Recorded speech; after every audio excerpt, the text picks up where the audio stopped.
ingredients of e-cigarettes and non-toxic. So it is safer than traditional tobacco, and we must make the public aware of the safety of e-cigarettes. 非常感谢这一位来自希腊的国际著名心脏病博士及电子烟的研究专家为我们带来精彩的主题演讲。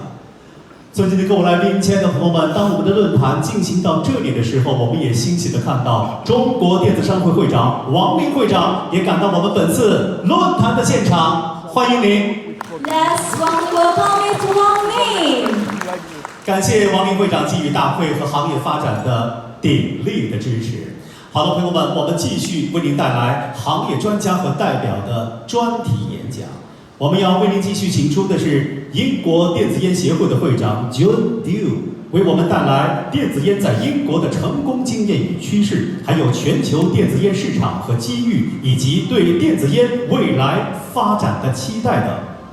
Let's warmly welcome Chairman of the Board of UK Vaping Industry Association, John Dunne, to share his successful experience and trends of e-cigarettes in UK. Let's welcome. 有请。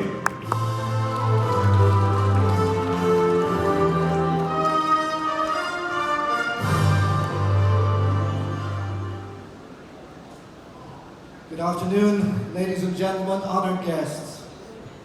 I'd like to thank the association for bringing together some of the most influential people in this industry into one room today.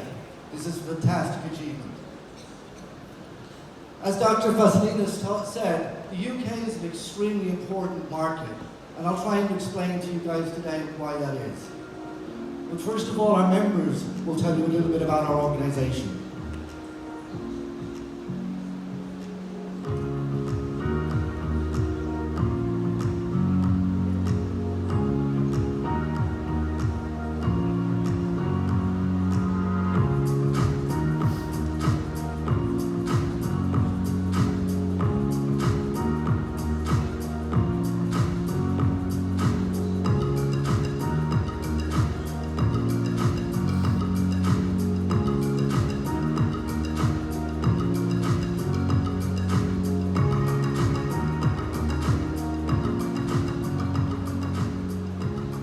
It's really important to understand the thinking around the major issues that we face as an industry and how you can work together in order to find common solutions to common problems. If we do want to shape the future of the industry, we do want to have the same regulations, and we do want to ensure that the vaping sector thrives over the coming years and decades, is we have to be involved.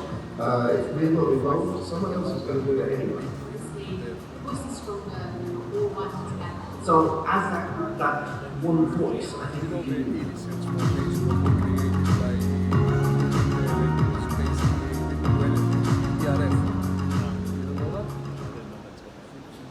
Thank you to our members. So taking a look at a little bit about the UKVIA. The UKVIA is formed 3 years ago, and it represents the largest trade body in the UK. We represent 70% of the entire volume in only 32 members. These are extremely influential, large companies made up of brands, manufacturers, distributors, not only from the UK, but also here in China.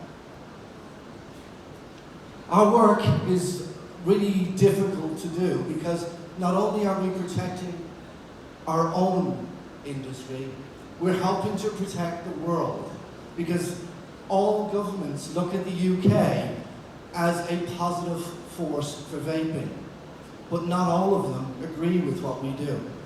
So we work with our regulators to ensure that they are well informed about the vaping industry and that they rely on facts and not fiction. So one of the things that we do is, in our government, we have all-party parliamentary groups, which are groups of parliamentarians that come together on topics that interest them. The UKVIA runs these organisations for the MPs as the secretariat. So we influence what they're talking about, the topics that they want to discuss, and the experts that they will bring in to talk about those topics. So as the UKVIA, we have huge influence in government. An example of that was when the UK government looked to do a report on vaping. And I was able to give evidence before this committee on behalf of the UK industry. And of the 20 points of change that we wanted to see, 20 of those positive changes entered that report. That report then was given to the UK government as the roadmap for future regulations.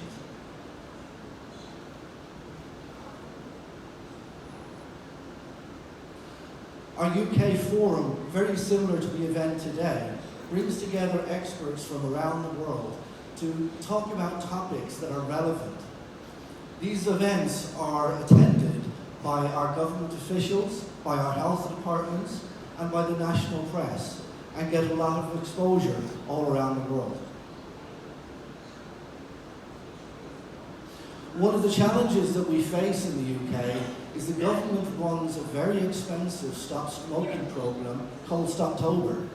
And although electronic cigarettes are featured in this, as brands, our members cannot use that logo or collateral or talk about Stoptober.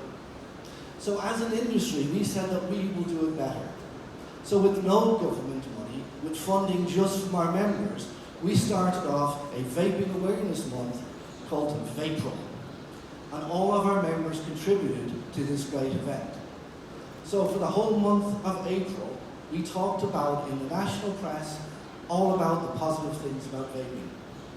2 days before the event launched, I got a call from some parliamentarians that they wanted to launch it in the government offices.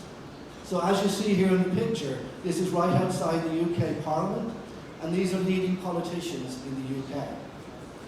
During this day, our government has a live broadcast of PM question time, where the Prime Minister has to talk about the policies that he's putting in place.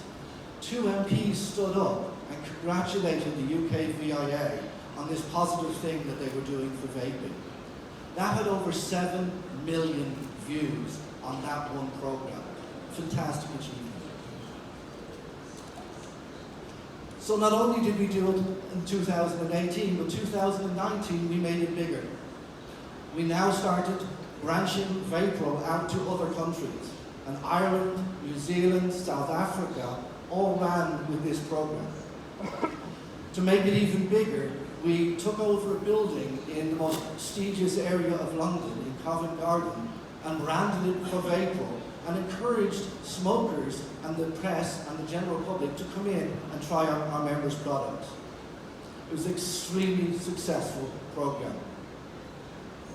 If you take a look, we had over 323,000 post impressions just on this one program. And this year's is going to be even better. We see these pictures a little bit earlier on. This is one of our members that did this. This is UKVIA leadership in the field. Never before have vape shops been put inside of hospitals. And this is just a test. You will see much, much more of this. But this shows how important the UK industry is and the leadership it shows, because every country can now show this and show their leaders how it should be done.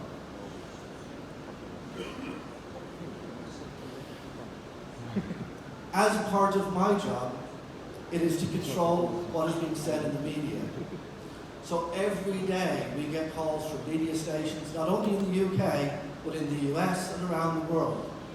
So we have trained 10 of our members to be professional spokespeople, so that as an association, we can respond to any request anywhere in the country 24 hours a day for an interview.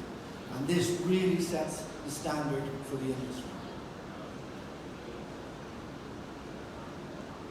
Some of our priorities for the next 12 months is really around dealing with the misinformation that's coming out of other countries.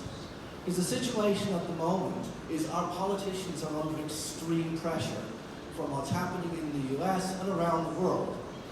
Because the media will say the US and the rest of the world has one story, the UK has another, Now they ask that question is why?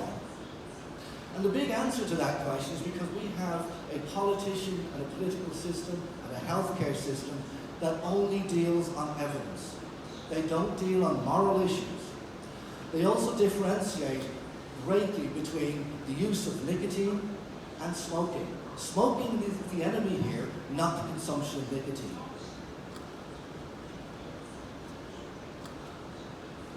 So taking a look at our members, as I said, our organization is small in membership, but these are powerful companies. And there's a few names on there that you'll know that are in this room today. With Relax, who have just joined our association, and our long-term board members, Smock and Inniken, who are extremely supportive of all our programs. In fact, Inniken ran a bus promotion on 500 buses in the centre of London to help promote this positive message. It was great leadership from Inniken in that respect. So taking a look at what's happening in the UK. Tobacco is in terminal decline. You can see in all parts of the UK, smoking rates are dropping. Consumer trends are changing and the cost of products are increasing. So people are looking for safer alternatives to do.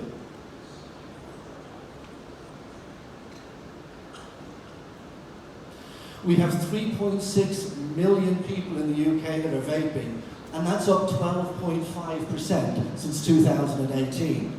And that's 500% growth since 2011. But 60% of smokers want to quit smoking, and we still have over 7 million smokers in the UK. But the important thing to look at here is that 20% of smokers currently vape, but very, very little youth uptake in the UK.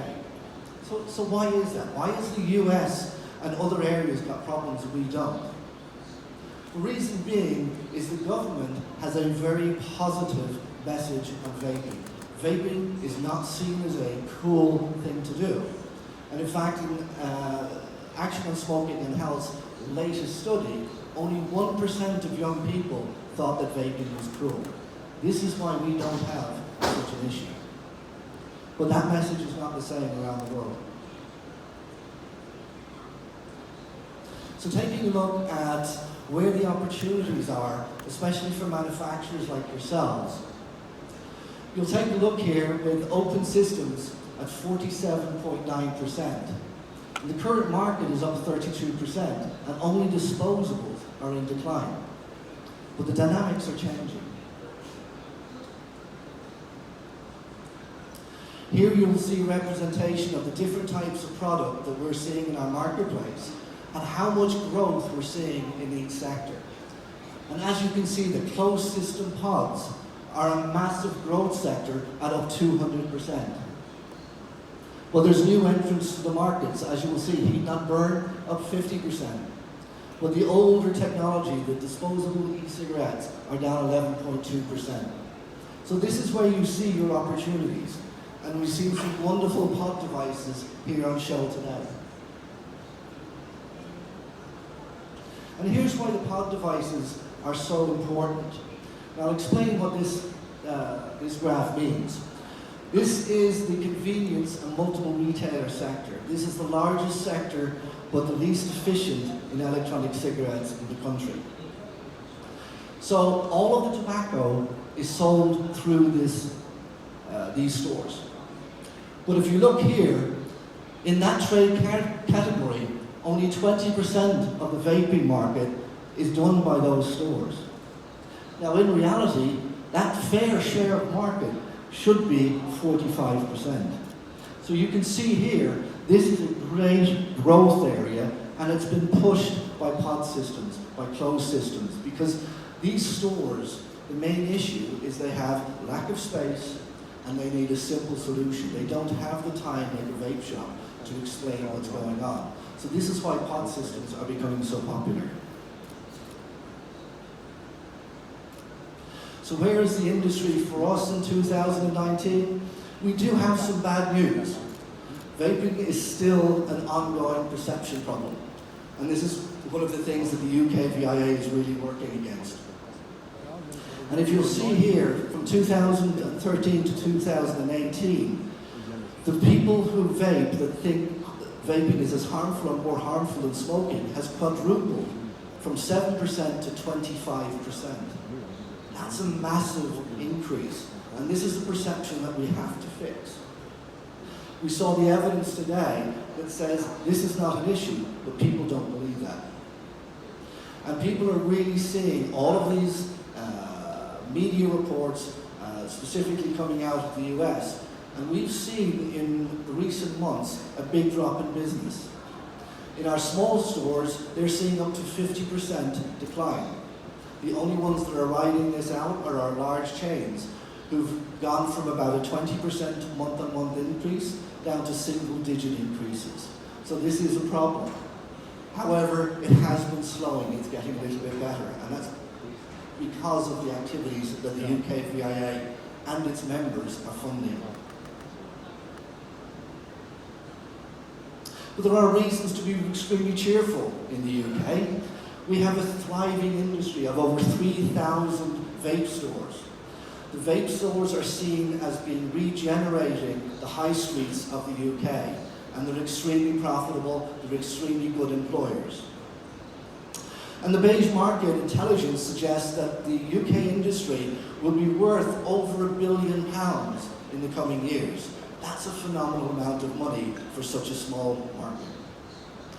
And the other positive news is the ASA, which is our advertising standards agency, has relaxed the laws somewhat around advertising. So our brands can now at least say that vaping is at least 95% safer. And this is something that we could not do prior to this. Some more reasons to be cheerful.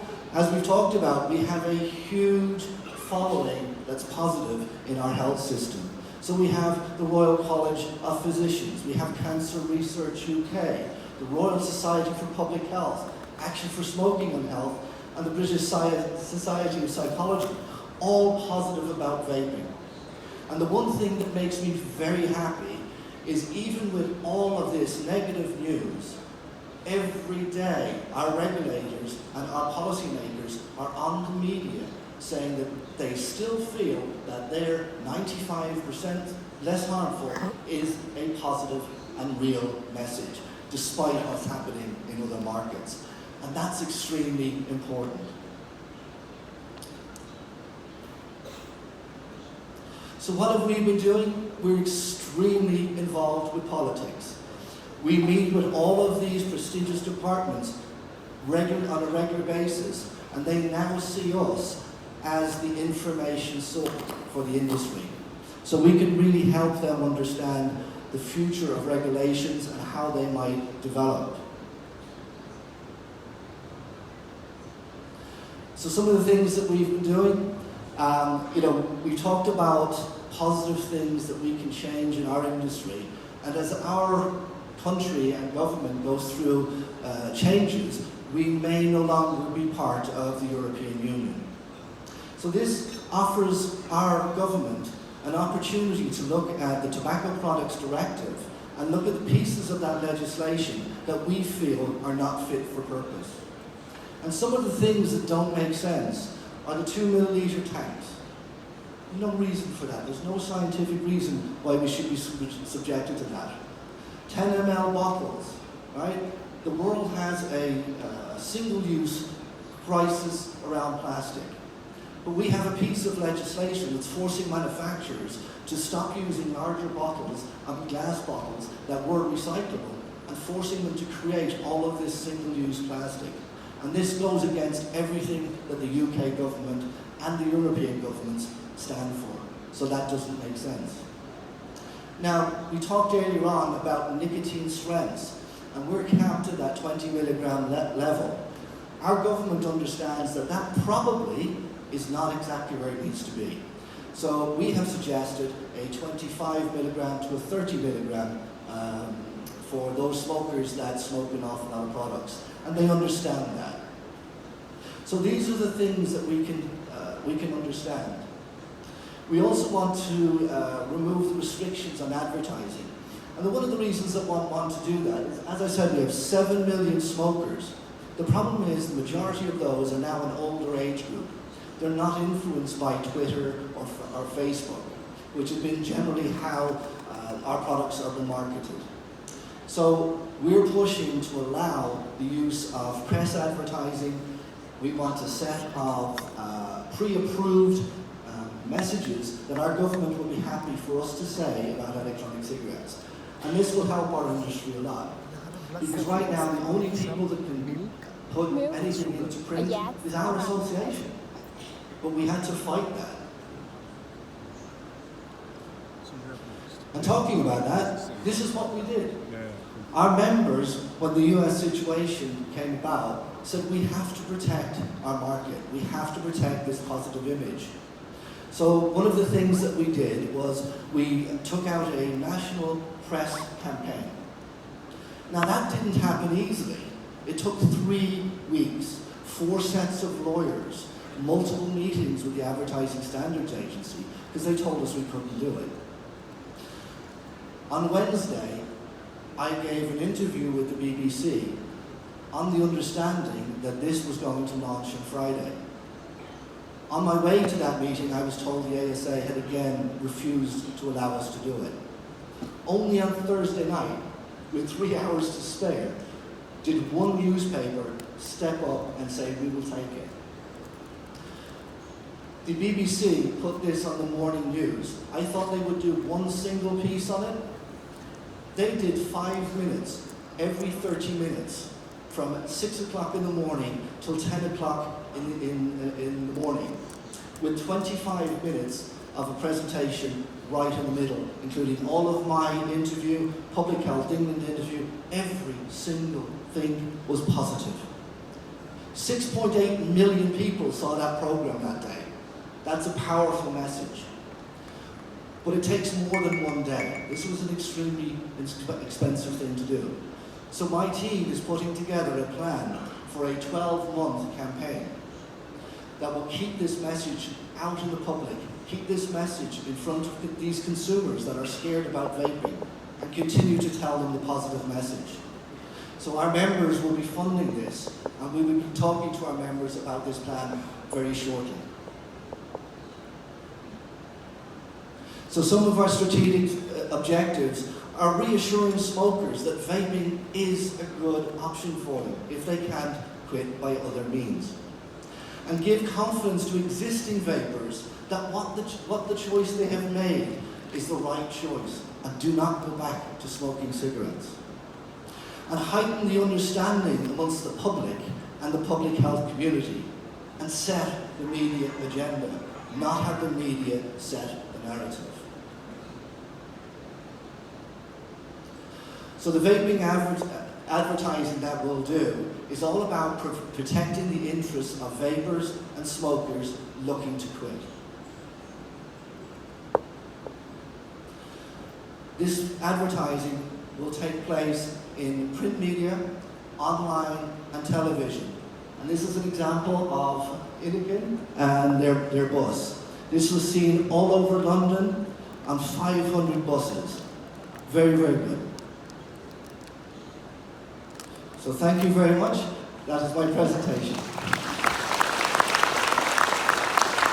So thank you so much, John Dunne. Thank you, and I think everyone's totally impressed. 好的，谢谢英国电子烟协会会长 John Dunne 先生为我们带来的精彩的演讲。好了，朋友们，时间来到这里，我们还有一个，应该说是2个温馨的提示。我们今天为各位准备了同声传译的设备。我们的设备呢分为2个频道，1频道是中文，第2频道是英文。